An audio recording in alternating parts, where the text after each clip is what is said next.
Emma, thanks very much for agreeing to meet us today. All of my questions have been supplied by AOL users. We had 2,500, but I've whittled it down to a short list. Wow. So if you're sitting comfortably... I am, yes. OK. William Perrins from Bridgewater asks, if you could borrow Harry's invisibility cloak for 1 hour, where would you go and why? Gosh, that's so hard. I could borrow his invisibility cloak for an hour. I guess you just want to be like a fly on the wall, somewhere really interesting, like go to the Houses of Parliament or like go and watch the Queen or something. I don't know. Just sitting on the Queen? Yeah, just like... Just find out what she gets up to? Yeah, just kind of... That could be it's quite awful, fun. But people Maybe watch, her and I Prince guess. Philip. Yeah, see what's really... Yeah, definitely, see Good what that's answer. like. I'd probably do something like that.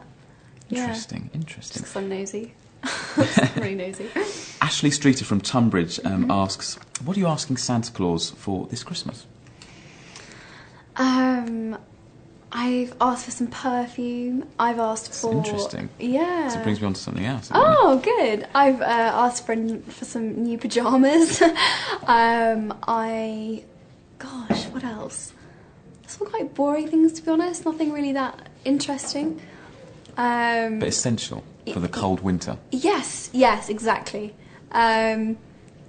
Jewellery, I think it's the other one. You know, So some nice jewellery. Can't really go wrong. Speaking of the perfume, Yes. Mummy Begum from London asks, if you had the chance to launch your own perfume, what would you call it and what ingredients might you use? Okay, I never would, but if I was going to Fact. do that horrendous thing, then I would, gosh, I really love the smell of jasmine. I really like roses. I quite like sort of quite sweet, quite fruity, quite kind of like... I don't like perfumes to be too heavy. Like, A summer perfume. yeah, quite light and summery. Yeah, that's what I was thinking. And what would I call it? Oh, like nothing to do with me. I'd call Ode to Emma. Yeah. Oh God, that's awful. But yes, quite. But that might be what it was called. Yes. Yeah, I quite like that. Moving on roses and swiftly perfumes. from that. Anyway, from the perfume question. But interesting, good question. Jen Maunder from Bishop's Waltham says, which one spell from the Harry Potter films would be the most useful to you in real life? Gosh, so many of them would be so useful. I think the time turner would be really useful in my life. Like when I just want to stop everything, just like take a break, like, or if I just want to rewind things that I've said or done that I wish I take hadn't. that back. Or yeah, just. I'd like to take back the Ode to Emma comment from earlier, if possible. So that'd be useful for both of us. Yeah. No, I just think that would be brilliant. And I thought Ode to Emma was quite witty. I wouldn't worry about it. Hannah Waterfall from Gillingham in Dorset says, what's the strangest thing that a fan has given you? Bibles. I guess then a lot of Bibles. Really? Yeah, it's very peculiar. Multiple Bibles?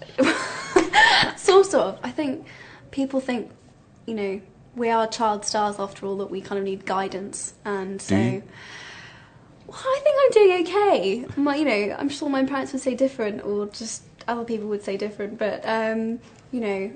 But, so I have a stack of about 3 or 4, 5 now, I think, almost. Yeah. 5 Bibles? Yeah. She doesn't need any more Bibles. Yeah. Thank you so much, guys, but I'm good on the spiritual guidance. Okay, Jade Sahota from Kintore in Aberdeenshire asks, did you cry while reading The Deathly Hallow?